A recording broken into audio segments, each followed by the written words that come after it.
Hi everyone, my name is Deanna Frick and I will be presenting over trans-2-hexenol, which has 6 carbons, 10 hydrogens, and 1 oxygen.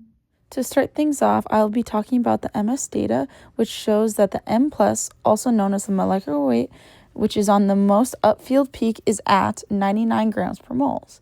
And on top of that, since there is an even amount of peaks, there is no nitrogen present, as well as if you look on the most upfield part, there is no 3-to-1 ratio for chlorine and there's no 1-to-1 ratio for bromine. From the CNMR depth of 135 data, you can see from the most downward peak that there is a carbonyl, which is a C double bond to O at 200 ppm, which also means that there's a H present off the carbon 1, which is in my structure. And then the peak around 158 is on carbon 2 that is shifted downfield at the double bond, but it's closer to the carbonyl. At 133 ppm, an alkene carbon, which is a C double bond to C, is peaked. Then the two signals at 34 and 19 ppm are downwards facing, meaning that there's a double CH2, and the most upfield at CH3 with only one signal is at 14 ppm. Now we're on to the HNMR data, where it starts at signal A, which is most downfield, where it shifts at 9.6 ppm, has an integration of 1 hydrogen, which you can see in the bottom, and it splits with a single, meaning there's 0 neighbors. Now we have signal B, where it shifts at 6.7 ppm, has an integration of 1 hydrogen, splits with a single, pretty much saying that it's on an alkene between 7.0 and 6.0 ppm, which is a C double bond to C. Which signal C has pretty much the same exact thing, besides it has a shift at 6.2 and a split of a double.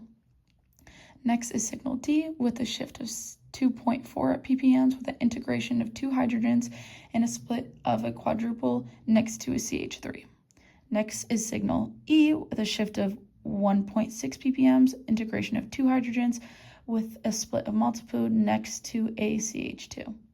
Lastly is signal H, which is most upfield with a shift of 1.0 ppm, integration of 3 hydrogens, a split of a triple, and then next to a CH2. The HNMR data below zooms on the last 3 peaks upfield, which pretty much show that it's shielded, meaning they're farther away from electronegativity. Next is the IR data, where you could see there's a peak at 3300, which isn't significant at all. You don't have to even pay attention to that. Next, there's a peak at 29,063, which proves it's a sp3 CH alkene stretch.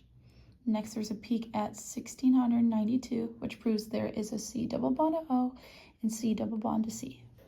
Next, we have the CNMR data, which has a substructures of aldehyde first, which is typically seen between 220 and 180 ppm. It's at 193 ppm.